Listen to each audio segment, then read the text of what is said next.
हाबानि बेनफारथि नङा फरायसालिनि बेलासो सासे उन्दै हिनजावसानि जिउनि हमथानो हानाय खुन्थिया। फरायसालिनि बेल सोदोबा हिनजावसाफोरनि थाखाय सिगांथिं दावगालांनायनि मोनसे गोहो। फरायसालिनि बेलासो दायो हिनजावसा गथ'नि जिउनि हमथानो हानाय खुन्थिया। आसाम पुलिसा फोसावबाय बे खौरां। बे बाराव गामि गामि आरो सहर सहर थांना नायदिंगोन पुलिस हान्जाया गथ'सा हाबा जानायनि सायाव।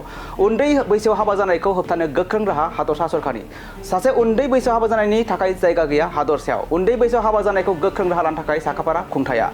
जुदि उन्दै बैसोआव हाबा जाना हमजायो अब्ला थोंजोङै थांनांगोन जोबथेसालियाव।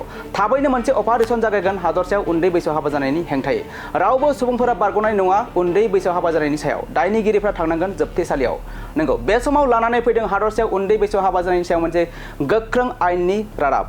रायजोआव उन्दै बैसोआव हाबा जानायनि हेंथायै गोख्रों राहा हादरसा सरकारनि। हादरसायाव थाबैनो सोलिगोन उन्दै हाबा जानायनि थाखाय नायदिंग्रा मोनसे हान्जा। जाय सुबुङा सरकारनि थिनानै दोननाय खम बैसोआव हाबा जायो बे सुबुङा बारग'नाय नङा सरकारनि आयेननिफ्राय। समाजाव उन्दै बैसोआव हाबा जानायनि थाखाय जायगा गैया। सरकारा रोखायै बुङो दि गथ'साफोरखौ हाबा होनायनि अनगा फरायसालिसिम दैथायहरनानै बिसोरनि सिमांखौ जाफुंहोनाया बिमा बिफानि बिबान। दायनिगिरिफोरनि हेंथायै पुलिसा गोख्रों राहा लानाय जागोन। हादरसायाव उन्दै बैसोआव हाबा जानायखौ बन्द' खालामनो बिथोन हादरसा सरकारनि। हादरसानि मोनफ्रोमबो खना खनला उन्दै बैसोआव हाबा जानायखौ होबथानो थाखाय गोख्रों राहा लादों सरकारा। हाबानि अनगा हिनजावसाफोरखौ सोलोंथाइनि मोन्थाय होदों सरकारा।